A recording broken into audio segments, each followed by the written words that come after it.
get serious. Life is serious. We call it life or death.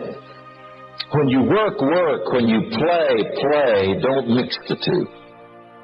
Okay, now here's one of the most important ones. Don't play at work. Work is too serious. Yes, there's time for some pleasant stories.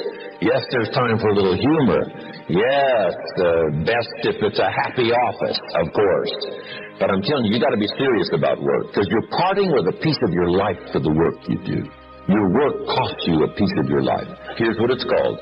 Serious business. Not grim, not unhappy, but serious.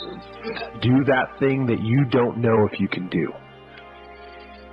Stop being afraid of hard work. That's the thing that's going to really determine success or failure. One is your desire to actually do it. And then two, the commitment that it will take to achieve it. Stop being scared. Go and do it. Not only do you want to stop being scared and do that thing that you don't know if you can do or not, but you know what you got to do is you got to start taking the steps now. Because when you're 18 years old, your life seems like it's going to last forever. And I will tell you right now, it's not going to last forever. And those years go by like a summer's day. And the next thing you know, you look up and you're 36 years old, or you're 44 years old.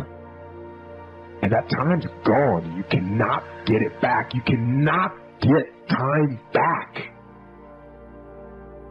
So those dreams that you have, those goals that you have, don't put them off another second. Not one second. Get on them. And go out. Listen to me very carefully. You deserve to see what your life would look like if you gave 120%. Are you hearing what I'm telling you, baby? Listen to me very closely, right? You got to get this. You deserve, right? You've been living 70%, 80%. We've been talking about it. And you're looking at the results, the outcome, right? You reap what you sow. You're looking at the outcome of somebody giving 70%. Like everything you have, everything you are, everything you're doing, like it's 78. And what I need you to do is I need you to look at yourself in the mirror and say, come on, quit, stop playing. I deserve to see what my life would look like if I gave 120%. I'm challenging you. If you, listen to me, if you ain't brave enough to challenge yourself, if you ain't courageous enough to challenge yourself, I'm challenging you. I'm challenging you to get from where you are. I'm challenging you to stop settling. I'm challenging you. I'm challenging you. I'm challenging you to stop accepting the life that was given to you. You heard what I said. Do it right or don't do it. Stop half doing stuff. Stop putting forth 50% effort, 60%. Look, stop. Do it right or just don't do it at all. Are you hearing me? Do it right. No excuses. I don't want to hear. I don't want to hear good excuses, good reasons, what happened, why you couldn't do it. I don't want to hear. Everybody got an excuse. I don't want to hear. I don't want to hear anything about this happening. The weather wasn't right. And get the finances and this didn't come through when it was supposed to. Well, that person didn't. No. We were put here to bear some fruit. No. Much fruit. To be productive, to make an impact, to create a presence. That's why we're here. To work. To leave our mark. And so do an evaluation of yourself. Ask yourself, if you look at 24 hours, how much time do you spend developing your mind? Your gift will make room for you. Now, what is your gift? It's the thing that you do the absolute best with the least amount of effort. That's your gift. Quit running away from the gift. Your gift will make room for you. Stop trying to be something you ain't gifted at. You're wasting your time pursuing your passion. The Bible does not mention passion. It mentions your gift. What are you gifted at, and do that? Stop tripping. So I say that your life is worth finding what it is that you're supposed to do. And I'm not saying quit your job. I'm saying find it and do just a little bit of it. When I wanted to become involved in speaking, I started just learning quotes, listening to other people's tapes, going to seminars, going to workshops, asking other people to help me. Just start working at it just a little bit, but do find out what your work is and hold on to it, and don't let your dream go. Don't let it go. See, and here's something else I want you to begin to look at. Why is it that most people don't pursue their dreams or don't do better than what they're doing if they're capable of doing it? I think that many of us don't go the next step because we don't know what to do yet. And I say that the reason that we don't even explore the possibility of what to do is because subconsciously we don't believe that it can happen for us, and we don't believe that we deserve it. So here's what I'm suggesting. How much time do you spend working on you? How much time do you spend every day working on your dream? In the last 90 days, how many books have you read? In the last year, what new skill or knowledge have you acquired? What kind of investment have you made in you? So I'm saying that as you begin to look at where you want to go, if you want to make it today, and things are changing so fast, you have to literally run to stand still. I'm saying that you've got to make some conscious effort to begin to work to develop you. Here's something else. I'm asking you to be in charge. Be in charge of your own mind. Be in charge of your own destiny. Do battle with your enemy in the summertime. And I want you to take on that serious tone. You've got some serious products that answer a serious need out there in the marketplace. And I'm asking you to take it serious. Take your own future serious. What you can do for your family, take it serious. Winters of your life. Social winters. Political winters that we're going through around the world. Okay. Economic winters that a lot of people are experiencing these days. Personal winters when your heart is smashed in 1,000 pieces and the nights are unusually long. It is simply called winter time. But here's what you've got to do in your own personal development, your own personal growth, and that is just get better at handling the winters. You can't change the winter. You can't change the seasons, but you can change yourself. You say, well, what can I do about the upcoming winters of my life? The challenges that I know I'm going to face. Here's what you can do. You can get wiser and stronger and better. Just make a list of that trio of words. Your future is in your hands. You know what that means? You got to work on your mind. Fortify yourself. You know what that means? You got to upgrade, level up your skill set. You know what that means? That means you want to be in a community of collaborative, achievement-driven, supportive relationships that's going in your direction. And anybody that don't have the mindset that you have, let them go. But keep in mind, greatness comes a lot more work. That means you got to work even harder for you to excel yourself to the next level and beyond. You can't limit yourself, because limitations are only going to set you back. It's not going to help you to move forward. A lot of times people tend to get very comfortable with themselves, and they're always celebrating the same victories over and over and over again. But the moment they get uncomfortable or they find themselves in a new environment, they either freeze up or they go back. You got to be the person that wants to go a little bit further in whatever it is that you're doing in your life. Remember, as you live, there is opportunity to be greater. That means opportunities are going to continue to come your way. Now, also keep in mind, it's not going to always be a great day for you. There's going to be some days that you're just going to want to quit and throw in the towel. I've been there. You've been there. We've all been there. But it doesn't mean that it's over for you. You have got to continue to work diligently on your craft, on you, on who you are, what you are, and ultimately what you want to be in life. Success does not come easy. Success is not going to wait for you. Even when you get to a point where you feel that you've made it, you haven't made enough. that means there's more work to be done. Each and every day of your life, keep working to be something great, to be something unique, to show up and to show the world that you have much more to show of yourselves and to show to other people in the world. There are a lot of people out here who don't want to work. There are a lot of people out here who don't want to achieve things. There are a lot of people out here that will make every excuse in the book to try to blame their excuses on someone else. Don't be that person. Don't be the person that's holding yourself back.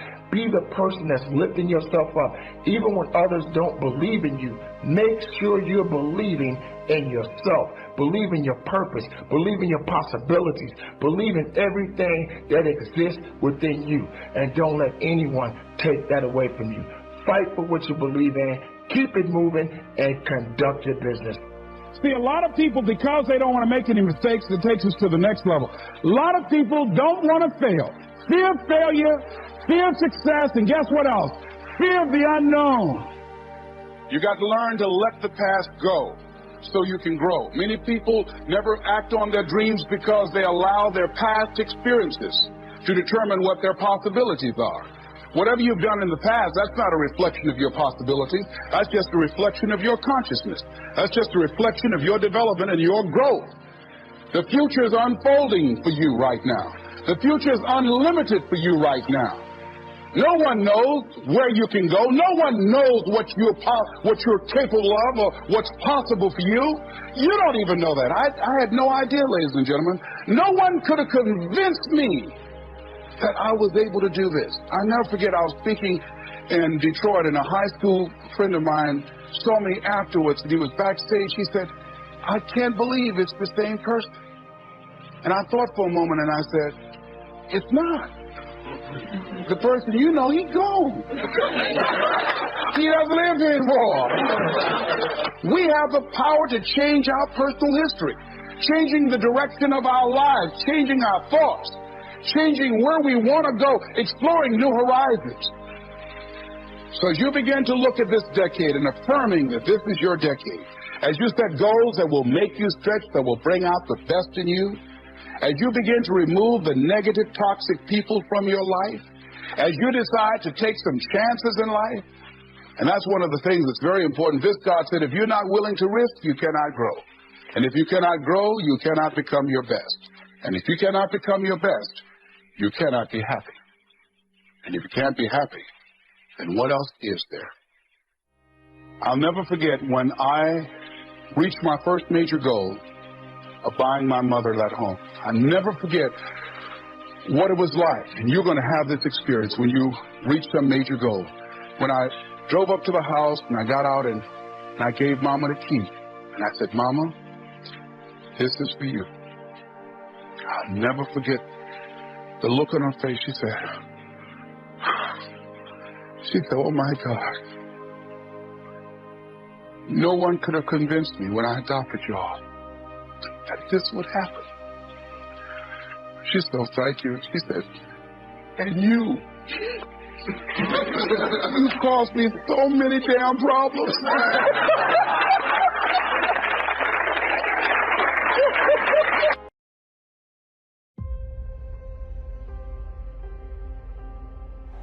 I love people of action. I weary of people who get in your face and tell you what all they're doing and actually doing nothing at all. In my life, results count. I'm impressed by results. Don't tell me what you went through. Tell me you got it done. Not hearers of the word only, but doers of the word. God blesses what you do. And see, when you walk with somebody who is a person of action, and you walk with a do-it man, that spirit will leak out on you. Oh, look at somebody and say, "Do it. Do it. Do it." Don't dream about it. Don't wish for it. Don't hope for it. Don't long for it. Don't cry about it. Get up and do it. Do it with all of your might and with all of your strength and with all of your passion. Somebody holler, "Do it." I know you've been through hell. I know you had to go through high water. Didn't think you could swim through it. But I also know there's a reason that you went through everything you went through. After this, you're going to come into your promised land. you will see why you had to go through this to get what God is about to do in your life. He didn't take you through that wilderness for nothing. Something good is going to come out of this. You can't let your past destroy your future. You got to get rid of the stuff behind you so you can lay hold to the stuff that's before you. Look at somebody and say, get it off you.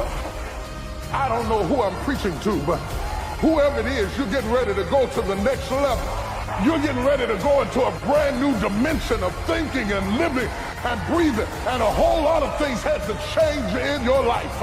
But the Lord said, after this, get ready, get ready. Some of you have been standing waiting on God to help you. You better go ahead. Spot somebody and say, do it. You've been praying about it, but it's time to do it. You've been waiting on a sign, but it's time to do it. You've been waiting on God to respond, but he already gave you the answer. Do it. Give it everything you got. Put your heart in it. Most people, when they're working on dreams, they don't give it everything they have. All you can do is all you can do. And all you can do is enough. Most people don't do all they can do. Most people go through life holding back.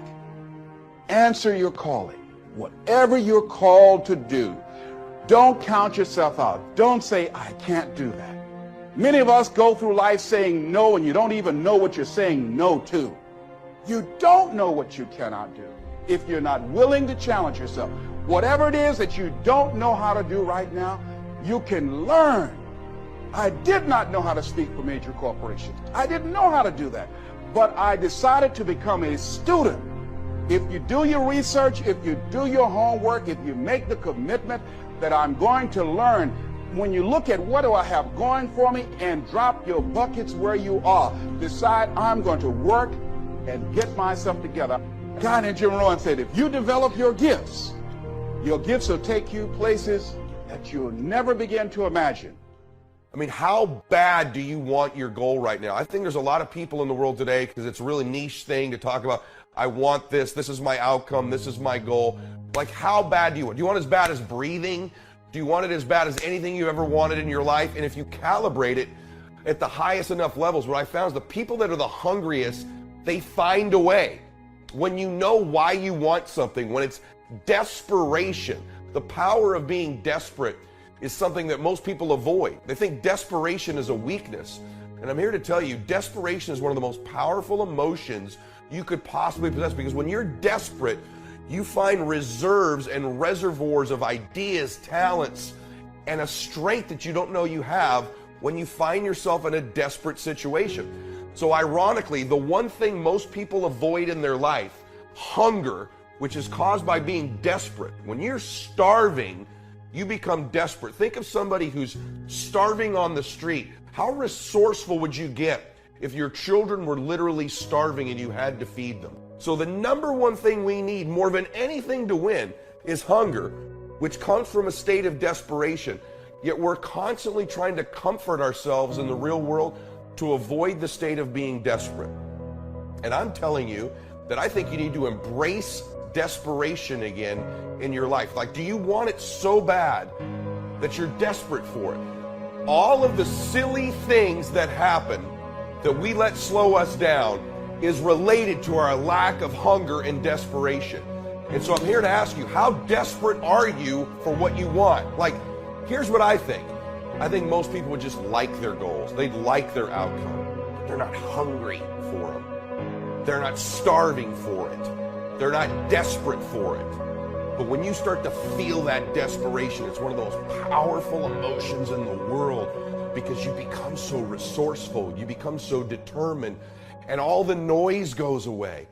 See, all of these objections, all of these fears, all of these old stories you tell yourself, all the excuses that you're making, and I love you, so I'm saying this to you, are all going back to a lack of real hunger, real desire, real desperation.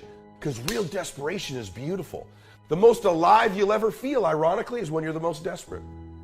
You talk to people who are the closest to death in an accident, and they'll tell you, ironically, it was the most alive I've ever felt. Because you're so desperate to survive. You're so desperate to get through it. Yet in life, We try to avoid this all the time. And I'm here to tell you, embrace the desperation. Seek the desperation. Show me somebody hungry. I'll take hunger and desire over IQ, over knowledge, over skills every day of the week. Because I can teach you skills. I can teach you the lessons. I can teach you the words. But I can't give you heart. I can't give you hunger. I can't give you desire.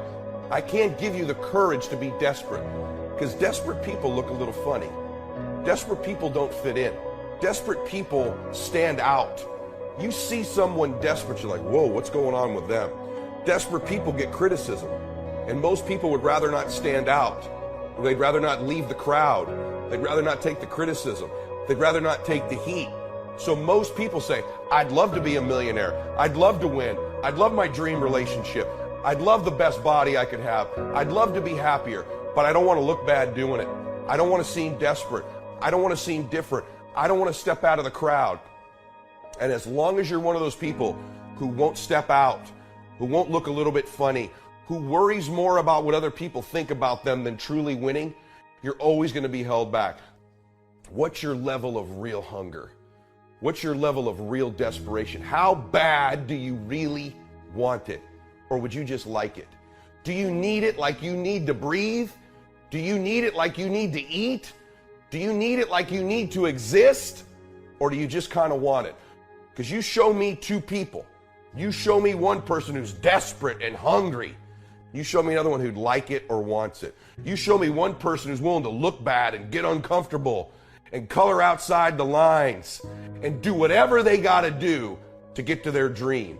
And you show me another one who won't, I'll take this person every day of the week. Maybe they don't come from the perfect background. Maybe they don't have all the perfect words. Maybe they don't have all the right relationships, but they got the goodies, man. They got the one thing you got to have to win, which is hunger and desire and some heart. And I know you've heard these things before, but now I want you to be self-aware. Really, how hungry are you? What are you doing to feed your hunger? What are you doing to feed the fact that you feel like you're starving?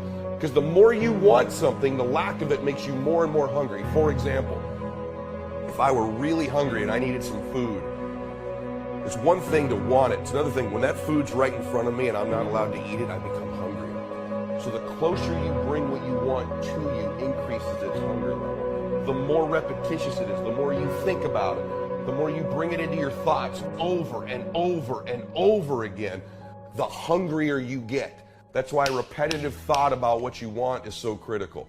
So evaluate that. Am I as hungry as I could be? Am I as starving as I could be? Do I want it so bad I'm desperate for it? Or would I just like it? Would I hope for it? The greatest athletes, the Kobes, the Bradys, the Jordans of sports, have a way of feeding their hunger all the time and increasing it. What separates them isn't just their work ethic, isn't just their talent, although those things matter, isn't just they practice more. What separates them is they're just hungrier.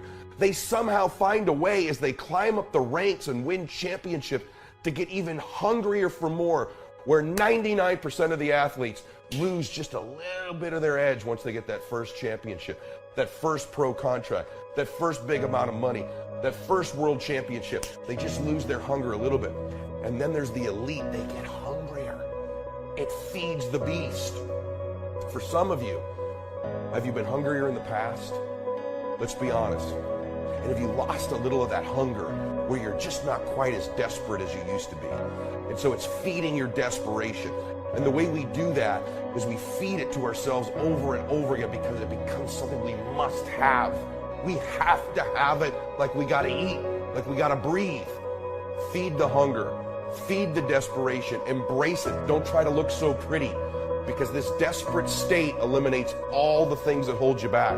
Your fears, your worries, what you don't know, what the obstacles are, signs, haters, lack of information, lack of blah, blah, blah. It all goes away when you're hungry.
A lady said to me that I met once in New York. She was vice president of this company. She made big money. I don't think she finished her high school education. She was still young, with a young family. And I said to her, how did you get here? This is a tough business. You make big money. You didn't graduate from high school. What happened? And she said, well, let me tell you part of the story. She said, years ago, one day I asked my husband for $10. And he said, what for? She said, by the end of that day, I had promised myself that I would never, ever ask for money again. And she said, yes, I am vice president. Yes, I do make big money. Yes, I am young. Yes, I did not graduate from high school. But she said, I promise you, Mr. Rohn, from that day until this, I have never asked for money again. She said, I started searching for opportunity, found it, started taking some classes, learned the skills, totally changed my life. I'm sure she would say that was one of the days that turned her life around.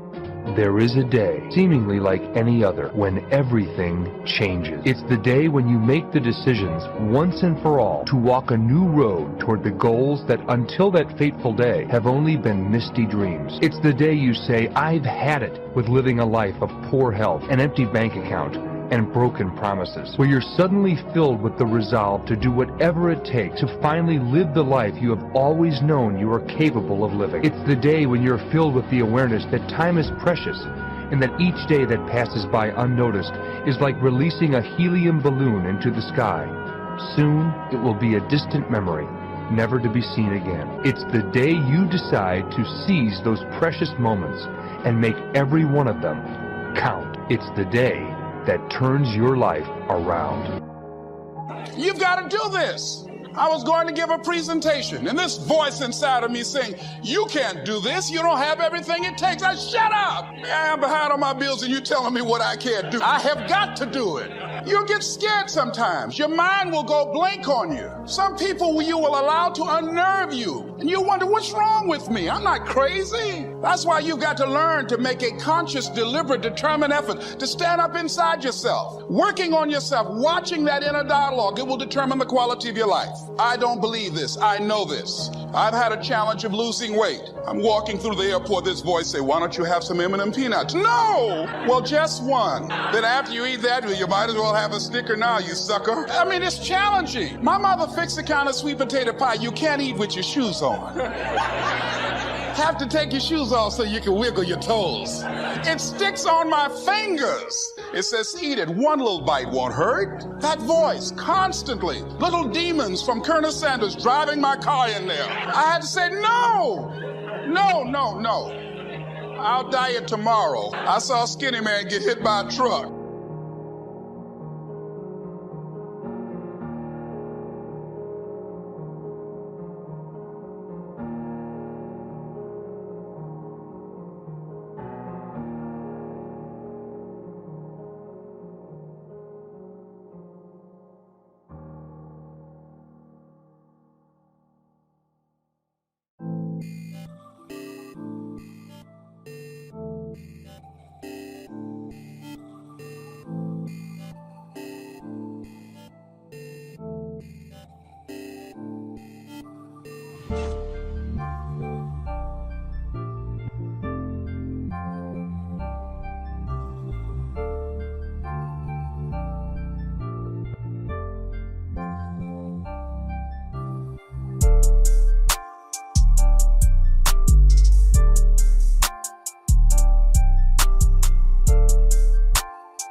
Mr. Shove said to me, "I don't think your current bank balance is a true indicator of your level of intelligence." I was happy to hear that. He said, "I think you have plenty of talent and ability, and that you're much smarter than your bank balance indicates." And that turned out to be true. I was much smarter. My question to him was, then why isn't my bank balance bigger? And he said, "You don't have enough reason for accomplishing great things. If you had enough reasons, you could do incredible things. You have enough intelligence, but not enough reason. That's the key. If you had enough reason." In my years of study, I've also discovered this. Reasons come first, and answers come second. Life has a strange way of hiding all the answers and disclosing them only to people who have been inspired to look for them, who have reasons to look for them. Put another way, when you know what you want, and you want it badly enough, you will find ways to get it. The answers, the methods, the solutions will become evident to you. Hey, what if you had to be rich? Are there any books and tapes on the subject? The answer is yes. There are plenty of good ones. But if you don't have to be rich, you probably won't read the books or listen to the tape. What drives us to find the answers is necessity. So work on your reasons first, answers second. Now, what are some of the reasons for doing well? It varies from person to person. I'm sure that if you did a little soul searching, you could come up with a fairly strong list of reasons why you want to accomplish great things. There are personal reasons, sometimes uniquely personal reasons. Some people do well for the recognition. Some do well because of the way it makes them feel. They love the feeling of being a winner. That's one of the best reasons. My mom this morning knew I wasn't feeling good. She goes, "Honey, you need to cancel that talk." I'm like, "Mom, I can't cancel on these people." It's like, "You work so hard. Why does it matter?" I go, "Mom, I'm helping them." She goes, "Oh, then you need to go." Because they're about service. Okay, so in your life, I'll go a little bit more here, you guys. In your life, if you combine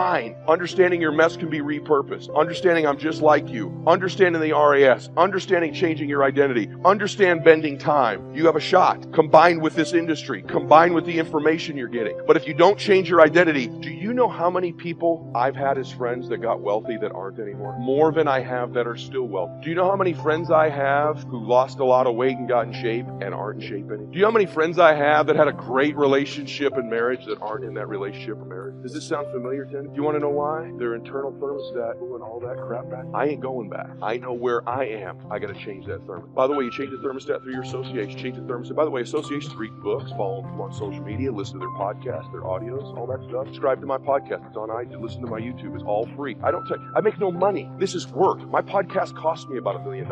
I do it to help people. I'm here today to help you. I was paid to be here today, but it's one of the only things I do to get paid anymore, to help. I'm here to help. I'm here to change your life. I spent the first 45 years of my life building my legacy and my dream, and I want to spend the second half helping other people build theirs. I feel like it's my calling and my mission in my life is to help people. It's sort of my form of ministry. I trickle God in there just a little bit, but not enough to be offensive. I give people the tools, skills, and inspiration to do it. I want to change the world. I want 1 billion people to change their lives and be a force for good. And let me explain to you why. I think the world is more screwed up and divided than it's ever been in the history of mankind. You're either a Democrat or a liberal or a Republican or a this or a that or black against white. If you in our country right now, evidently, if you're a white male, your enemy are brown people who are coming across our border, right? If that's not your enemy, then if you're a Christian, your enemy is a Muslim. That's not your enemy, then if you're black, your enemy is white privileged males, right? By the way, really your enemy, if they're a Christian, white privileged, successful, married male, then they're really bad guys, right? And what we do is we enemy each other constantly in this world. We're more divided than we've ever been. People are broke. They're struggling. They want to blame somebody. The bottom line is people don't like their lives. They're not happy with their lives. They're looking for someone to blame. Politicians, Trump and Obama, I don't care who you like, they're both incredible at getting you to subtly blame someone else for your conditions. Know the confidants in every person, not just every leader. Every person needs a few confidants in your life with whom you can be transparent,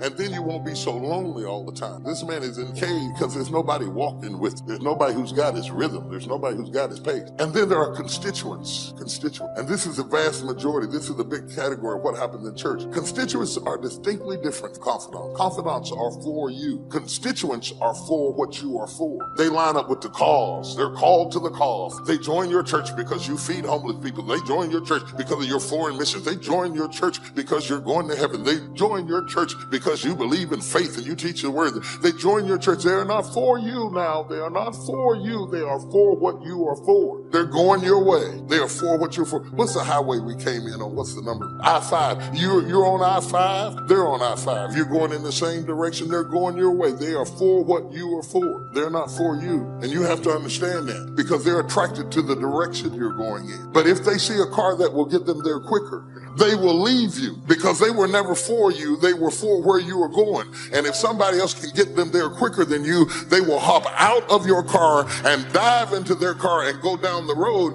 because they were never attracted to you. They were attracted to your direction. And these are constituents. They are for what you are for. And there's nothing wrong with that. It's nothing wrong with that until you mistake a constituent for a confidant. And you have a personal relationship with a public person and you think they are there for you, and they were never there for you. They were there for what you were for. And then there are comrades. The third category is comrades. Now, comrades are not for you, and they are not for what you are for. They are just against what you are against. They're comrades. They are attracted to you because you have a common enemy, and they will be with you as long as the fight exists. But when the fight is over, they are gone. It's like the past election. I'm going to be very careful because we get in politics, we'll all be fighting. In the past election, when McCain and Hillary Clinton got together to attack Obama, McCain and Clinton wouldn't get together about nothing except they were both against Obama. Sometimes people only join you because you have a common enemy. They're comrades. They're with you in the struggle. And in the trenches, they're wearing your uniform. But when the fighting stops, you will be attacked in your own foxhole. If you bring a comrade too close to you, when your comrade gets through shooting at who you're shooting at, they will shoot you.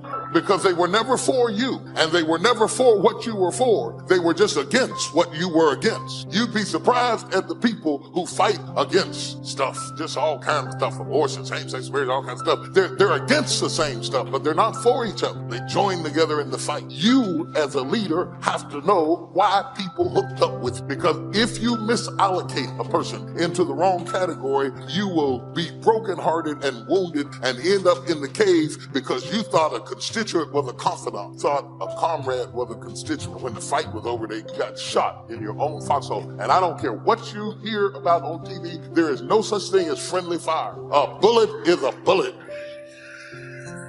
Where in the all fireability did we get friendly fire from? Get closer. Friendly fire. There is no friendly fire. You shot me. What is a friendly bullet? A bullet go in your hind end saying, I like you, you know? Woo, you know, what's up with that? Because success without fulfillment is the ultimate failure. Who's with me on this, right? You make everybody else feel great. I mean, it's a horrible example. I hate it, but we all know an extraordinary spirit that took his own life just recently. Probably lit up more human beings than almost anybody alive when it comes to humor and joy. He made everybody else feel happy but himself. It's sad. You don't want that to be you. If there's any gift he can give besides his joy is the evidence of what you don't want to move towards. Nobody in this room is going to move towards that, but we do it at a little level. We die a little bit along the way by giving up what we really desire and believe in. And my goal is to make sure to see if we can wake that up. So, and by the way, fulfillment is as unique as there are people. Achievement, there's laws, right? You do this. Money, there are laws. Your body, there's laws. We all have biochemical, special, unique identities, but there's certain fundamentals. If you do them in mass, you're going to be overweight. If you do them differently, you're going to be fit and strong. Same thing with money. But fulfillment is as unique as art. Art is what one person thinks is beautiful, somebody else can think is ugly, and that's perfectly fine. Have you ever gone to an art museum and you see this big red square and they go, $10 million. You go, you gotta be kidding me. $10 million for that freaking square? I'll draw you a square. But someone else, no, look at the texture, the taste, the flavor. I can taste the paint from here. They have a different way of being fulfilled, right? So those are the two kind of lessons of life. So this is what I'd like to do to help you with both those today if you want to play with. Number one, let's take a look at what will give you the edge. Who's up for having a competitive edge in anything you do? Say I. And it's not BS and it's not positive thinking. It's something you can test because the edge is what's going to get more out of you. Second, I'd like to show you how to create a breakthrough. Who here has an area of your life where there's something you've struggled with for a while and you're sick of struggling with it and you're sick of making excuses and you want to actually change it today? Who's got one of those in your life? Say I. If you want to play full out, I can show you that. And the third element really affects the other two, and it's really the one that affects business and life, and that's the power of engagement. All of these are tied to engagement.